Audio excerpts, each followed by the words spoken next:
Olá pessoal, minha intenção hoje era fazer apenas um vídeo rápido, mas dadas as novas notícias parece que isso não vai ser possível. Mas como comentei no Facebook, eu estou me recuperando de uma virose que peguei nos últimos dias, mas eu quero deixar claro para que ninguém se assuste que eu não estou com coronavírus ou nada parecido. Nem sequer uma infecção respiratória, é só uma virose que eu dei azar de pegar, mas eu já estou praticamente bom. E por isso que eu queria me desculpar com vocês se eu parecer um pouco abatido pela voz, é porque ela me derrubou mesmo, mas eu já estou me recuperando.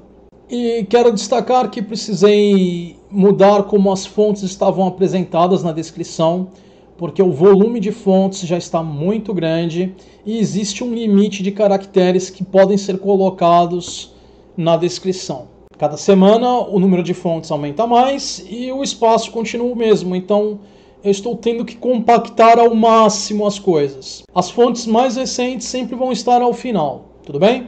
Hoje vamos tratar de algumas notícias da semana passada, que eu não tive tempo de tratar com vocês, e algumas dessa semana. Então vamos lá. Mais uma vez eu vou precisar adiar a parte onde eu vou falar de comidas exóticas na China, porque o volume de notícias foi grande e teremos apenas uma notícia relacionada a isso. Antes de passarmos para as notícias em si, eu gostaria de comentar um pouco sobre a imagem que eu deixei para vocês na tela, para que vocês entendam o contexto da mesma. Essa imagem foi feita do lado de fora de uma competição artística entre universidades que ocorreu em Wuhan. No fim do inverno, as bolas brilhantes que vocês podem ver na tela, eu cobri algumas dessas, mas vocês ainda podem ver algumas das outras, foram provocadas pela garoa e a baixa temperatura.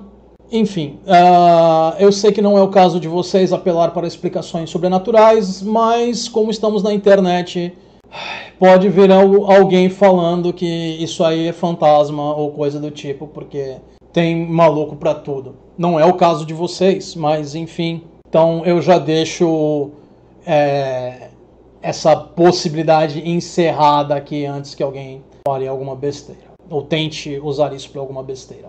Eu não estava participando da competição, eu estava lá apenas para dar apoio a algumas amigas do Uzbequistão, Cazaquistão e Vietnã que faziam intercâmbio comigo e estavam competindo. Nenhuma delas, obviamente, está na foto, porque temos apenas homens aí na foto. E na foto estou eu, mais 4 amigos estrangeiros meus na China.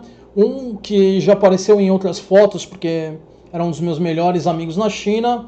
Mais alguns outros amigos estrangeiros, alguns amigos chineses e um número grande de chineses que eu não tenho a menor ideia de quem eram. Mas isso é coisa da China. Quando você vai tirar uma foto, brota gente de tudo quanto é lado. Eu também gostaria de comentar que desses amigos meus que aparecem na foto, dos que ainda estão na China, eu não tenho notícias deles desde que a crise começou, desde que a situação começou. E eu falo isso para lembrar a todos que cada vez que alguma crise, alguma catástrofe, alguma situação ocorre no mundo, ela está ocorrendo com alguém, com alguma pessoa. E às vezes, pelas notícias, nós podemos acabar esquecendo disso. Acabar pensando apenas em números. E o problema de se pensar apenas em números é que um dia nós podemos ser os ditos números para outras pessoas que estão lendo, ouvindo ou vendo a respeito. Então, não se esqueçam, sempre que estamos tratando de alguma situação que ocorre no mundo, seja guerra, desastre natural, epidemia, acidentes, estamos falando de pessoas. E deixar a empatia de lado é algo perigoso. Então, sem mais demora, vamos às notícias. Da semana passada essa. Agora a China está literalmente lavando dinheiro. Eu deixo o link sobre isso na descrição.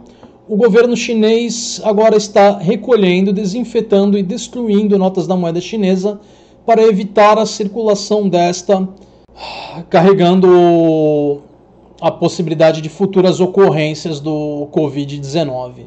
Sobre isso eu preciso comentar 2 coisas. Primeira, cuidados com limpeza em geral na China são bem menos rigorosos que no Ocidente.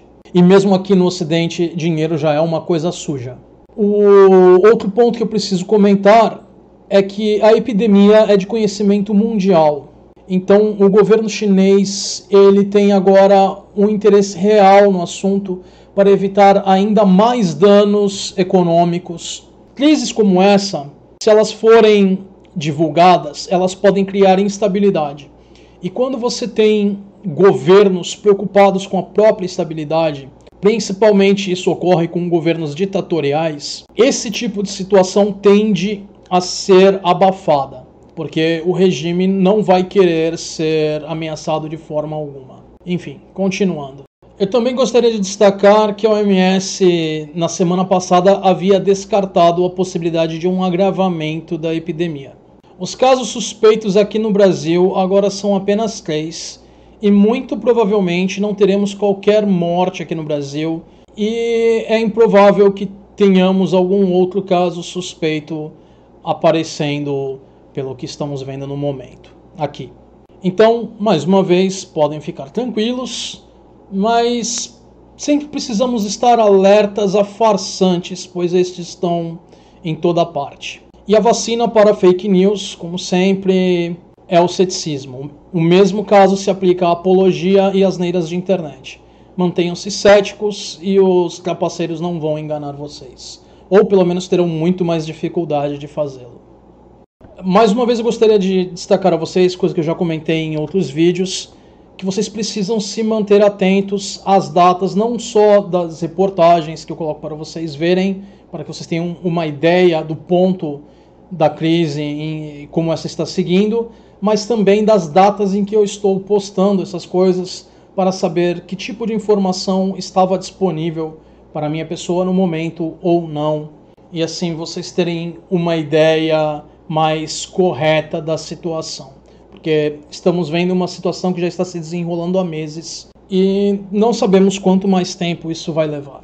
As notícias dos últimos dias agora. O governo chinês decidiu proibir imediatamente o comércio e consumo de animais selvagens, pois a crise atual está diretamente relacionada a tais práticas. Isso, além de ajudar a proteger contra contatos com novas doenças, ainda vai auxiliar na proteção de espécies ameaçadas como o pangolim, que eu mencionei na parte 2 dessa série, se eu não me engano. O governo chinês também decidiu adiar pela primeira vez em 3 décadas a reunião do parlamento que ocorreria em 5 de março. Todas essas medidas estão apontando para o governo chinês estar realmente se movendo em relação ao caso, o que é ótimo para o mundo todo, porque locais com maior concentração de população são os locais onde você vai ter maior risco com esse tipo de situação. E a China tem gente demais lá. É um mar de pessoas. Mais notícias recentes dos últimos dias. Agora vamos falar sobre os casos que apareceram em outros países, especificamente da Itália, Coreia do Sul e Irã, que foram os que apareceram em maior quantidade. Os casos novos que estamos vendo na Itália, segundo uma virologista chamada Ilaria Capua, são resultado do esforço ativo feito pelo governo italiano em encontrar possíveis casos e tentar impedir o mais rápido possível a possibilidade de uma crise local. Ou seja, estamos vendo o governo italiano agindo de uma forma rápida e eficiente. Se esse tipo de conduta tivesse ocorrido em Wuhan, nem teríamos ouvido falar de vírus algum. Muito provavelmente a situação teria sido controlada de início. Então, o que ocorre na Itália não é motivo para preocupação. Na verdade, deveríamos torcer para que mais países agissem da mesma forma.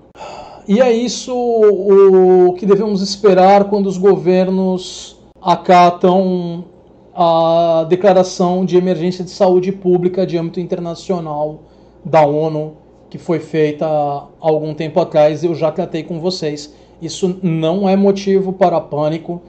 Essa declaração é feita sempre que surge uma epidemia, para que isso não venha a passar para uma pandemia. Nós já passamos por quadros muito piores, eu já tratei disso com vocês antes, então, mais uma vez, não há razão alguma para qualquer pânico a respeito. Bom, agora comecemos pela situação da Coreia. Principalmente pela questão geográfica, essa sempre foi uma das áreas de maior risco. E quando falamos de Coreia do Norte e Coreia do Sul. Sobre a Coreia do Norte, nós não temos nenhuma notícia, mas esse é um regime fechado, então é muito difícil se ter qualquer notícia a respeito.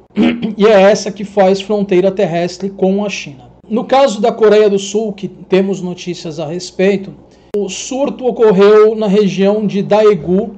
Também encontrei esse nome sendo escrito como Taegu e provavelmente massacrei ambos os casos, pois eu não tenho a menor noção de como se lê algo no idioma coreano.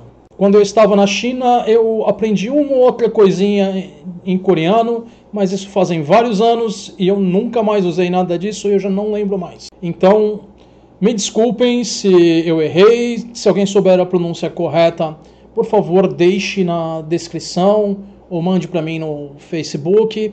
Eu agradeço qualquer esclarecimento que possa ser fornecido a respeito. E mais uma vez, me desculpem, provavelmente eu massacrei os nomes. Mas voltando ao assunto, esta região fica na parte sudoeste da Coreia do Sul e não é uma cidade litorânea, mas é uma área metropolitana com aproximadamente 2,5 milhões de habitantes. Vamos fazer uma comparação rápida com a cidade de São Paulo para tentar tornar a situação um pouco mais fácil de se perceber para nós brasileiros. Porque mesmo que você não more perto de São Paulo, a realidade de São Paulo é muito mais próxima de qualquer brasileiro do que a realidade de uma cidade na Coreia, tirando raríssimas exceções. Mais uma vez, eu vou pronunciar o nome da cidade e provavelmente eu vou errar, me desculpem. Daegu tem um pouco mais da metade do território da cidade de São Paulo e aproximadamente 1/6 da população. Então teríamos uma densidade populacional em torno de 3 vezes menor, fazendo contas bem arredondadas. Essa é uma área altamente industrializada. O governo local parece estar tomando as devidas medidas e está cooperando com a ONU. A economia sul-coreana é forte e isso pode possivelmente se traduzir em um bom aparato de saúde. Mas eu não sou um especialista na área e também não sou um especialista na área médica. Então, eu estou fazendo suposições a partir das informações que eu tenho. Mas me parece ser o caso de serem suposições plausíveis. Agora, o que sabemos no momento é que os casos detectados na área, pelo que pude levantar pelas notícias, estão todos ligados a uma igreja cristã local, que eu não vou tentar pronunciar o nome. Fontes na descrição tratam disso com muito mais detalhes. Então, mais uma vez, não há razão alguma para pânico. A situação lá parece estar controlada. E é engraçado e irônico como na semana passada eu estava falando com vocês do caso do apologista cristão que no começo dessa situação vinha fazendo apelo ao medo e usando essa crise na retórica desonesta dele. E agora temos um aumento nos casos na Coreia, justamente provocado por uma mulher coreana que foi à igreja 2 vezes antes de ser diagnosticada. Parece que um certo ser onipotente, onipresente, onisciente andou dormindo no ponto, ou simplesmente não se importa com os seguidores, ou, muito mais provável, é apenas imaginário. Mas isso o apologista não vai mencionar, né? De que agora essa situação está se espalhando mais na Coreia por causa de uma cristã que foi 2 vezes à missa sem ser diagnosticada. Isso ele não vai mencionar, porque isso vai contra a apologia barata dele. Mas vamos seguir. Por fim, chegamos aos casos do Irã, que de todos os países que surgiram nas notícias recentemente, é o que mais me preocupa de uma forma objetiva. Eu me preocupo com a China, principalmente de um ponto de vista pessoal, porque conheço inúmeras pessoas na região, o que não é o caso do Irã, mas de uma forma objetiva, o Irã é o país que mais me preocupa. Pois estamos falando de um governo com baixa distribuição de riqueza, ditatorial e teocrata. A diferença principal em relação à China, tirando a parte da teocracia, que vai para o outro extremo, que é um governo ateu, no caso da China não há mais o que a China esconder a respeito. O mundo inteiro já sabe da situação na China. Agora, o que nós não sabemos é como está realmente a situação no Irã. E a combinação da distribuição de riqueza de uma forma desigual, o regime ditatorial e teocrata, é uma péssima combinação para uma situação que exige postura científica, troca de informação e aparelho de saúde eficiente e bem equipado. O parlamentar da área afetada, chamado Ahmad Amirabadi Farahani, e eu possivelmente massacrei o nome dele, se eu fiz e alguém souber a pronúncia correta, por favor me corrija, disse que o governo iraniano demorou para agir e que a cidade não tem os equipamentos adequados para lidar com a crise de saúde. O mesmo alegou que mais de 50 pessoas morreram nas 2 últimas semanas. Já o vice-ministro de saúde iraniano, que eu também vou muito provavelmente massacrar o nome, mas vamos lá tentar, Harirt, contesta os números e diz que se o número de mortos chegar a 1/4 de 50, ele pediria demissão. Ou seja, se as mortes chegarem a 12 ou 13. Francamente, acho que se ele está sendo sincero sobre pedir demissão e, dada a situação do regime iraniano, ele vai acabar tendo que pedir demissão se ele está esperando apenas 12 ou 13 mortes. Nós não temos informações concretas sobre quem está sendo honesto, quem está correto entre os dois. O Irã não é um país que costuma aceitar ações ou supervisão internacional, então nós ficamos no escuro. E ficar no escuro nessa situação é perigoso. De um ponto de vista pessoal, a situação que eu acho mais plausível é apontada pelo parlamentar da área afetada. Mas eu não sei de fato. Isso é apenas o que eu considero plausível. Bom, e aí temos mais uma coisa interessante. O amigo imaginário abraâmico, ele provavelmente anda muito distraído, ou como falei, realmente não se importa, ou é apenas imaginário mesmo. Porque temos um país que é uma teocracia de uma religião abraâmica que está sendo atingida pelo coronavírus. E é engraçado como nessas horas os apologistas ficam quietinhos, né? Quando era com ateus, mas a ironia, como sempre, não tem preço. E não tem muita diferença entre apologistas cristãos e islâmicos. O nível de besteirol é o mesmo. Como eu sempre faço, eu aconselho a vocês que se mantenham céticos, confiram tudo na descrição, porque eu deixo as fontes para vocês. A descrição vai ter muito mais informações do que eu posso passar aqui. Eu precisaria ficar horas conversando com vocês para falar tudo o que está lá. Então, com isso, eu encerro com o usual vida longa e próspera. O Psicético adverte: ceticismo faz bem à saúde. As fontes estarão na descrição do vídeo. Se você gostou do vídeo que acabou de assistir, inscreva-se no canal, deixe seu joinha no vídeo e na página de Facebook. Se desejar, sinta-se livre para compartilhar o vídeo. Caso não tenha feito ainda, clique no sininho do YouTube ao lado do nome do canal para receber as notificações do mesmo. Vídeos novos estarão disponíveis todas as segundas-feiras. Deixem suas sugestões e perguntas nos comentários ou na página de Facebook. A página de Facebook do canal é a forma mais rápida de receber uma resposta minha a qualquer pergunta ou sugestão. Vida longa e próspera!